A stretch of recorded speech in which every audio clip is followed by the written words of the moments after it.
dankie julle, ons gaan vanaand aan, dit is nou die eerste vandag,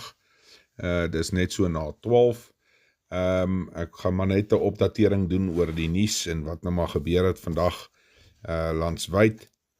Daar was maar oproer orals, ek wil so ver gaan om te sê, daar was nie veel om oor huis toe te skryf nie, hier en daar was daar maar 'n bietjie onluste en sovoorts, maar wat wel 'n belangrike verwikkeling is dat in Natal is die dinge nog redelik kwaai aan die gang, ander plekke dit redelik bedaar, die ouens is, hoe kan 'n mens nou maar sê, huis toe en sovoorts, en ek weet die ouens hou maar dop orals, en is maar belangrik dat hulle dit wel doen, maar wat ek wel net vir julle wil sê is, die weermag is ontplooi in dele van Johannesburg en Hillbrow en Jouwel as ek reg is, en natuurlik in Durban. So dit is nou nogal 'n belangrike enetjie, net om in gedagte te hou, jy weet, neem maar kennis, jy weet, iemand wat 'n polisieman is opgelei om in sekere situasies op 'n sekere manier op te tree, weermag ouens is nie noodwendig so opgelei nie.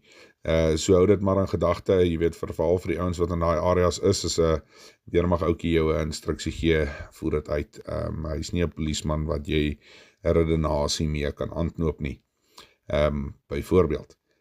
Ek dink wat julle maar moet doen is, maak maar seker, môreoggend as julle weer werk toe gaan maar deur al julle groepies, maak maar seker, dat julle alles dek en seker maak, dat daar nie enige drama is op die pad, want jy moet heen gaan nie, as ook om te kyk hoe lyk die onluste. As jy vat wat hulle nou gesê het, die